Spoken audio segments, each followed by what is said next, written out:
back to Breaking Down the Mix. My name is David, and today I'm going to be doing a complete Pro Tools mixing breakdown of our song that you heard here behind me for Passover. So no worries if you don't celebrate Passover. All of the mix techniques that we'll be talking about and all the tips and tricks will apply to your mixes as well. So enough talking, let's get right into the mix.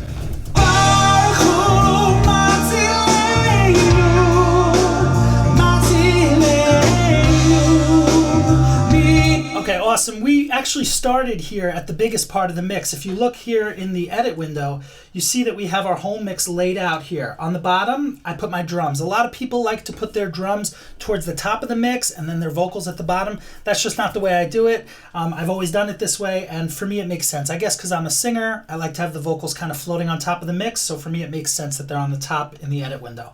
So I have my drums here at the bottom, bass, keys, guitar, my background vocals, and the lead vocal. It's actually not a very large mix, but it can really make a huge impact if you treat it correctly. And I'm going to show you how I lay out my whole mix, how I lay out my EQs and compressors in Pro Tools, and reverb, delays, and how I create a nice sonic landscape here. So let's get right into it. We're going to switch over to our mix window. You could just do Command equals here to switch back between those two. It's a good Pro Tools tip.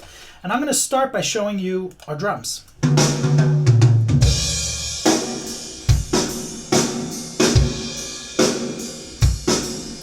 Now, you may think that those are not the best drums you've ever heard, but they sound pretty good to me, and I'm partial because I played them.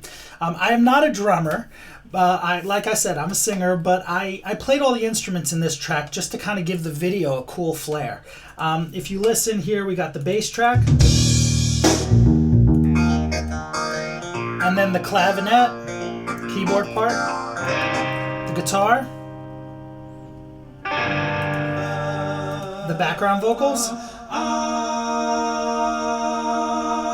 the lead vocal. Everything together. Now you may think, oh, that lead vocal, I don't know what he's saying. It sounds like Hebrew. Well, it is Hebrew. It's a Passover song, like I told you. But all the tips and tricks that we'll talk about here in Pro Tools will apply to any vocal, to any mix, to any song. In this video, I told you that I like the idea of having one guy playing all the instruments, and in this case, that's what I did. I'm going to show you a little clip of that video just so you can get a concept of how we laid out this mix and what the whole breakdown was. So take a look at this.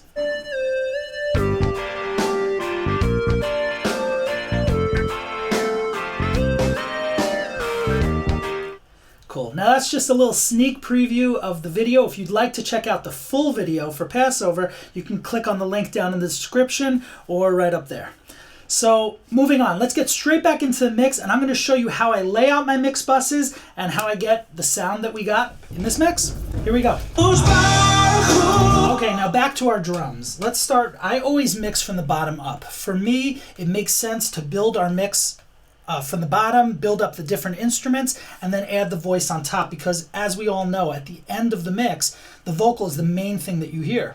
So I think that really important that you build up a nice bed of sound for the vocal to sit on, and then you have a mix that you can work with. Here are the drums. Now you could see I have 1, 2, 3, 4, 5, 6, 7, 8, 9, 10, 11, 12 drum mics.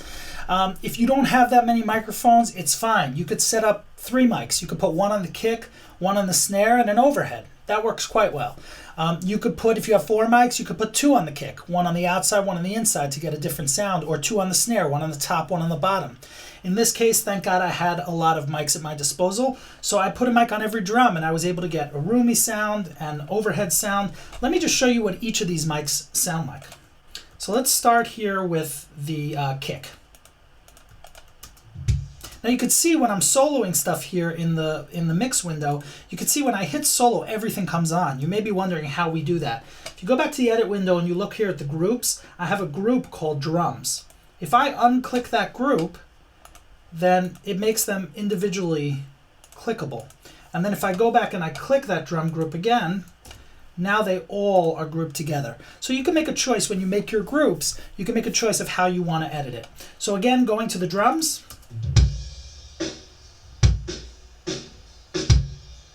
Now you can see I have this labeled kick in and kick out. Here's my kick out sound.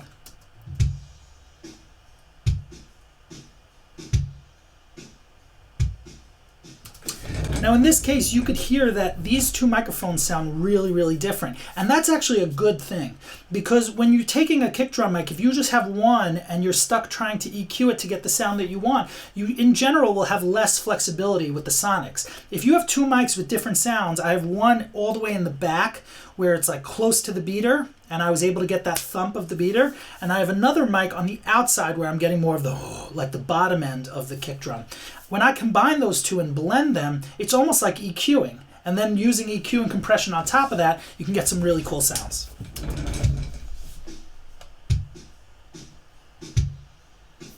Okay, so there's my kick out. I didn't do much to it. I put on a little Pultec EQ. This is my Pultec from Universal Audio. I really like the sound of this. And here I just boosted a little bit of 10K. This is without and with. That just brings out a little bit of brightness of it and a little bit of the beater of it, but it has a lot of nice low end already. In this mic, the kick in,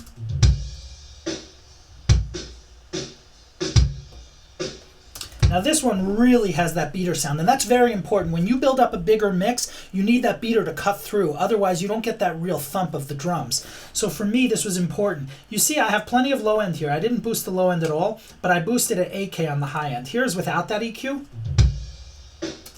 and with. Now I boosted this here at about 4.5. If you turn this up, you could actually do it to your own taste, and you can get all different types of sounds. Now what I'll do sometimes is I'll get my EQ just right, and then when I turn on all the instruments, I may adjust them. Put these two kick drum mics together, and you blend them together to get a really cool sound. Okay, moving on to our snares. Now here I have a top and a bottom snare drum mic. That's the top, and here is the bottom. You can hear how the bottom has the rattling of those snares. I find that if you really place the microphones correctly on the top and on the bottom of the drum, you get like totally different sounds. And this applies across all your drums. If you have the luxury of having several mics to place over the drum kit, you give yourself a lot of options in the mixing plane. So here I have that rattly sound of the snares combined with this.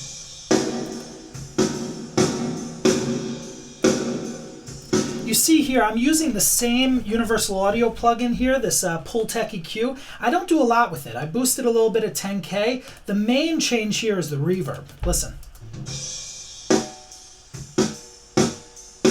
That's the dry sound, and then with the reverb,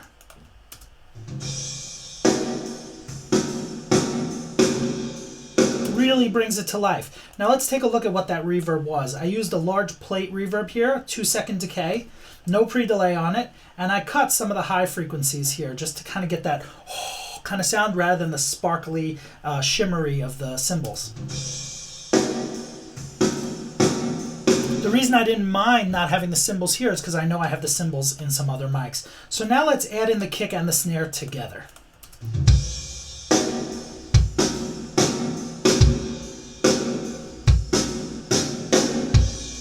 Cool, it's really starting to come together. The next thing I'll show you is the drum overheads. All right, here are our overheads.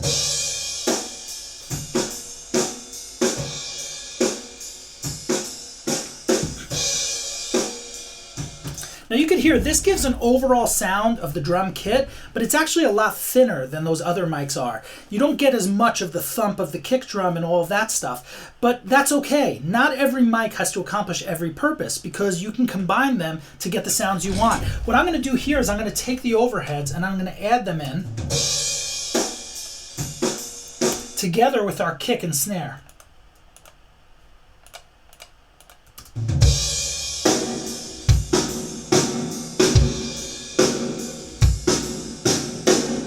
And that really starts to thump. Again, this isn't the greatest drummer in the world. I've only been playing drums for like once, but you know, it's good enough. Okay, moving on. We have a room mic here.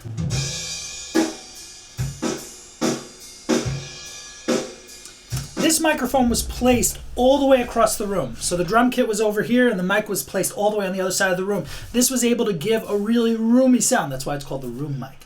A really roomy sound to the drum kit, and when you add it into what we have, it just kind of makes the whole thing sound a lot bigger.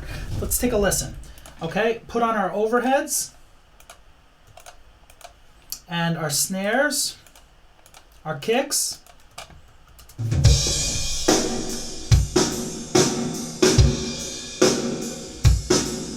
Very cool, and let's add the room.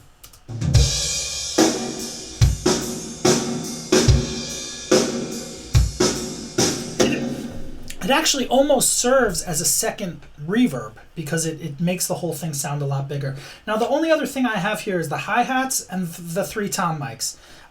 This just allows me to mic each tom, so when the fills come in, I can pan them. See the high tom, here's the high tom, the mid tom, and the floor tom. These are not even really on very much unless when there's fills. Now you could see actually in the edit window, I actually erased these high tom, like if I make this a larger size, these high tom, I actually erased the audio information where it wasn't playing. I did the same thing here. On the mid tom I left it in, I guess, because I must have liked the sound that it added. Let's see. Yeah, just give it a little bit of a crispy sound. Even though the mid tom wasn't playing here. But on the high tom and the floor tom, I actually erased the information completely, and I only had them on where they play. Cool, and if you look here in the mix window, I have the floor tom panned hard left, I have the high tom panned hard right, and I have the mid tom in the middle. This allows you to create a really nice landscape for your drums. Now some people do this all different types of ways. The way I do it is when I'm watching the video, I want to hear the drums playing in the way that I see them. So if he's over here in the video and I see him doing a drum fill from his high tom all the way down to his floor tom, I want the drums to be panned from this side to this side as he does that fill. That for me makes it look more realistic, and it gives it just a natural look and a natural feel. That's it for the drums. Let's move on to some of the other things. I'll play you all the drums together.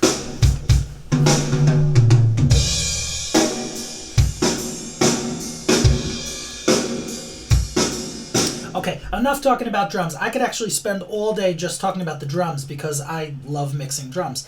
But we need to move on. We're going to go on to the bass next.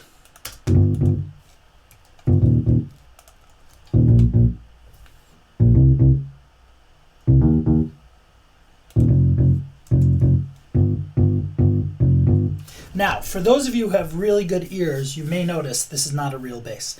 And that's one of my secrets. I play bass, but I actually wanted to have some bass fills in this mix that were harder than I could play because, like I said, I'm not an expert on every instrument. So I actually created a MIDI bass here with all the fills that I wanted, and then when I went to the video, I learned those fills on bass and played them. Let me just show you what we're doing here EQ-wise. Here we're boosting at 30 Hertz. This gives a little bit of a thump to the bottom of the bass.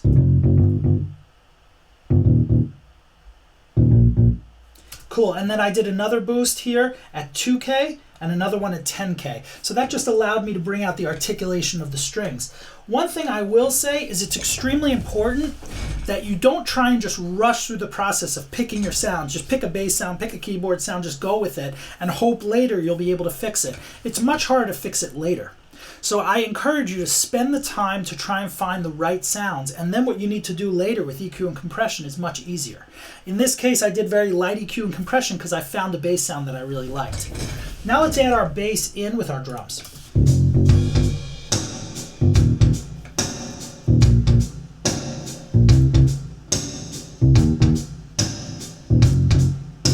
Here comes that drum fill. You hear how the bass kind of opens up here in the chorus, playing longer notes.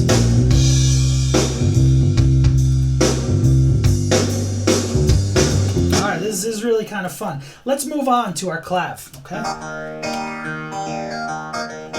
I'm going to go back to the verse because that's kind of an interesting spot.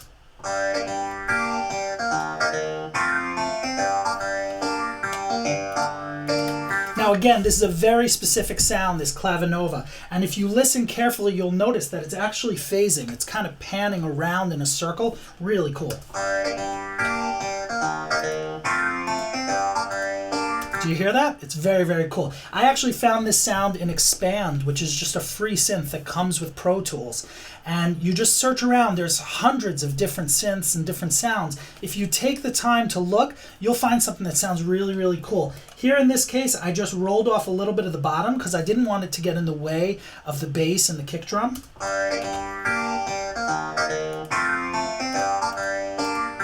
And then I put a little compression on it. Tiny bit of our reverb. You could see in this case the reverb is being sent out to bus 1 and 2, and on my mix window here I have my reverb on bus 1 and 2, and that's where my deverb is. I'm just using a stock deverb, like I said, a large plate. Sounds really cool.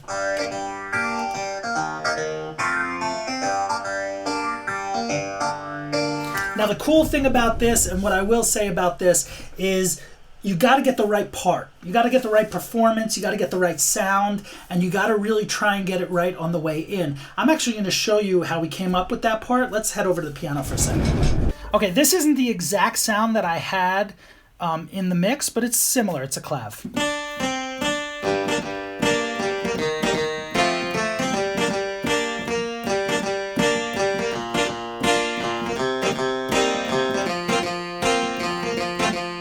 Now, if you see the chords here, for those of you who read music, you see the title of the song, Vehisha Amda. The chords here, you see G minor, E flat, F, and G minor. If you know how to read chord charts, I'm not playing the melody here. I'm not playing the melody. I'm not playing that part. I'm just playing the chords. Because the melody was being comped by the singer, by the vocal.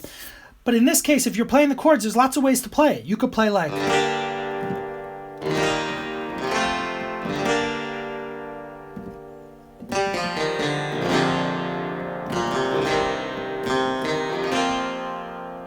play it a lot of different ways, or you could play it more like this.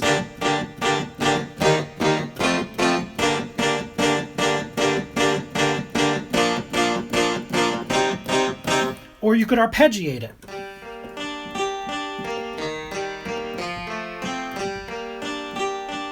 Each one of these, although I'm using the same piano sound for every one of these, each one of these gives a different emotional response. So why did I go for this sound?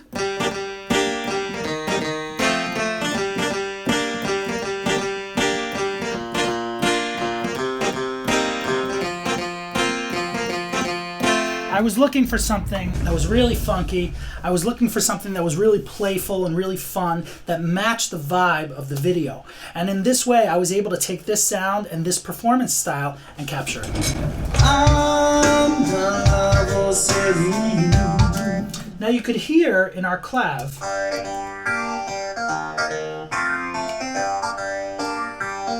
it's pretty soft in the mix. If you turn on the mix here.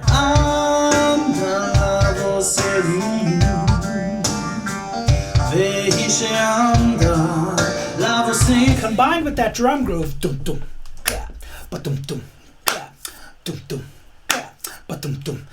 You put you combine those two rhythms, you get a bit of a polyrhythm. And then on top of the whole thing is this vocal that's exactly the opposite. The vocal is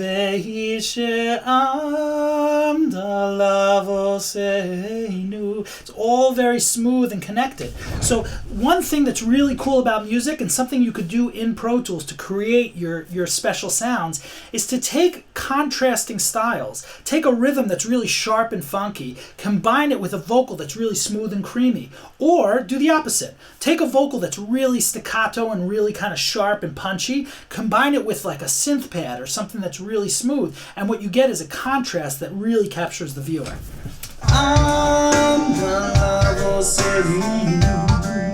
Cool, and before I get to that vocal, I'm going to just show you a couple more of the instruments here. We have the guitar.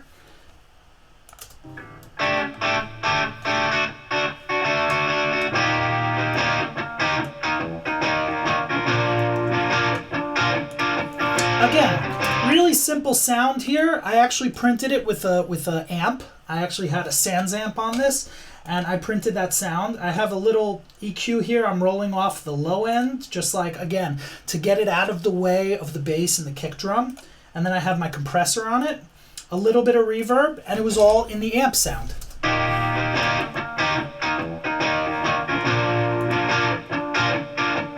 Again, I'm not the greatest guitarist in the world, but I kept the rhythm and it sounds pretty good. I didn't go with a sound that was too grungy. You can go with something when you set up your amp, you can really pump up the distortion, really pump up the juice or the tone, and get different sounds to really get a more aggressive impact out of your audience. In this case, I felt the drums and the bass were doing that, and the clav was kind of playing off it, so the guitar was just kind of tying it all together.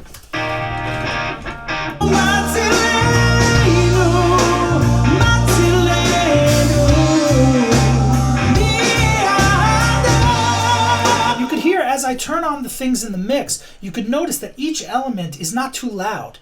You can't make everything the loudest thing. There's a limit. Once you start getting to 0 decibels at Unity, you're going to start clipping. So you have to make your choices. What's the most important to me? What do I want to be the loudest? What do I not care if it's a little softer? Also, you may make choices about where you're going to pan these things. The guitar you see here is panned almost all the way to the right. The clav is panned to the left. This is stereo here, but it's panned to the left. Okay, so those things offset each other to make a stereo mix. If you actually end up keeping all of your items in the center or panning them all to one side or the other, what you end up with is a mix that sounds really mono. If you want your mix to sound stereo, the best way to do it is to make choices about each individual element and distribute those choices around the sound field. That way you're going to get a sound that's really stereo and really interesting for your ear. And when you're watching the video, if the guitarist is on the right, I pan him to the right. If the keyboard player's on the left, I pan him to the left. In this video, you'll notice that they're all bouncing around constantly. Okay, now to the last thing before we show you the vocal, and that is the main synth.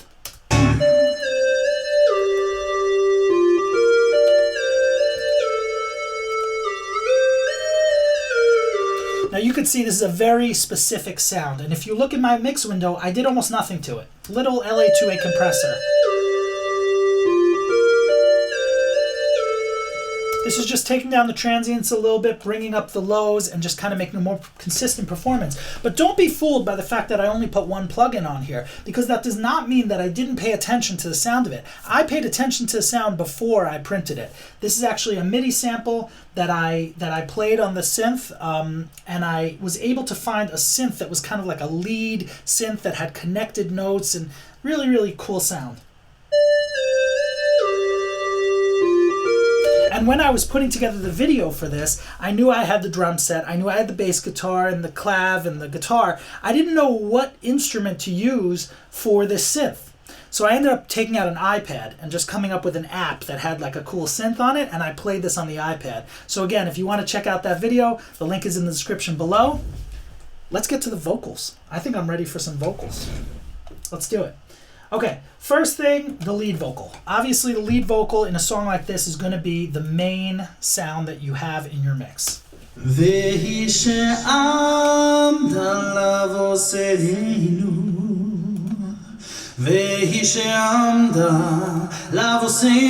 there you could see I opened up Melodyne. I'm going to show you that in a second. But if you look at my vocal chain, it's a little more involved than the other things we have here. I roll off again so that this vocal sits above the mix. So I roll off the low end.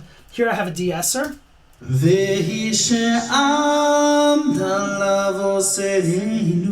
can see that de-esser only comes on the S's. That's why it's called a de-esser. And it really helps to control that sibilance and to knock those down. Then I have an EQ.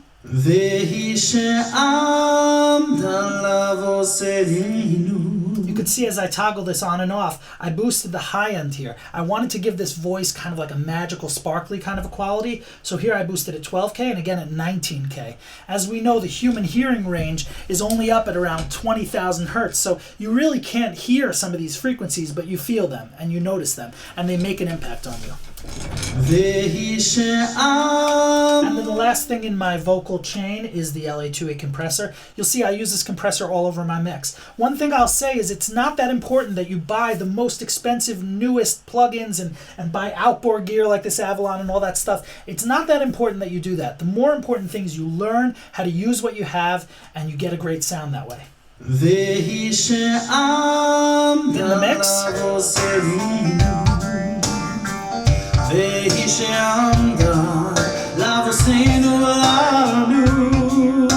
Good, and the last element here is the background vocals.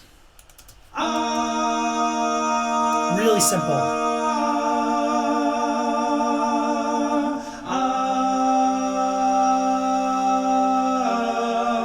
Very simple vocal arrangement. They're basically playing chords. They're basically filling up the chords just to add excitement at the end. I already have the chords in the clav. I already have the chords in the guitar. But now I'm adding the chords in the vocals just to kind of boost the interest so that you don't come back to the chorus and every time it's the same. All right, here we are at the end. You see that my vocals are all bussed out. Each one has a Melodyne plugin. I'll show you that in a second. They're all bussed out to bus 5 and 6, which is my vocal bus. And on my vocal bus, I have a precision EQ, boosting the highs again. And I have an LA2A compressor, and then I have some reverb and delay. All right, let me just show you Melodyne, and then we'll call it a broken down mix. Here's Melodyne, okay? If you play the song here. Now, for those of you who are not familiar with Melodyne, this is an awesome plugin that allows you to really hone in on your pitches. Now, if you get a good singer in there, he could usually get the pitch pretty good off the bat.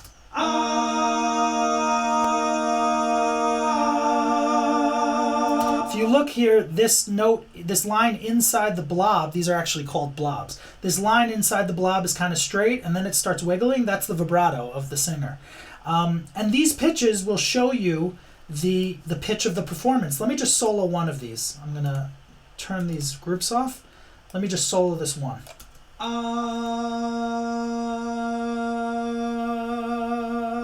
Okay, one note. Actually, let me pick one that has 2 notes in it. So let me take one of these upper voices.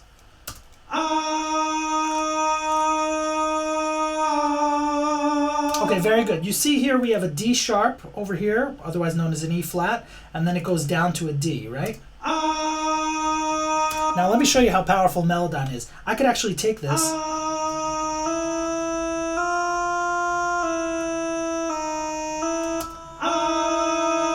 Obviously, that's not what you want to do. Create some cool effects.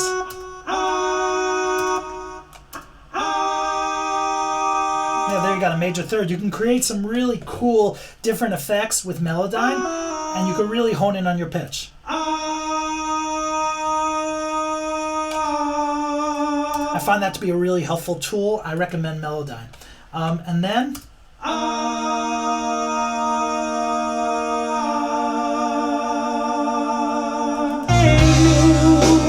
one last thing, I'll show you my Precision EQ. This is also a Universal Audio plugin. I really like the Universal Audio stuff. My Precision EQ is Universal Audio. My LA2A emulation, my Pultec emulation is Universal Audio. If you're interested in those products, I'll put links to that stuff in the description below as well. And you can, here's my 1176 LN. I really love that compressor on certain things. In this case, I was using it on the drum overheads.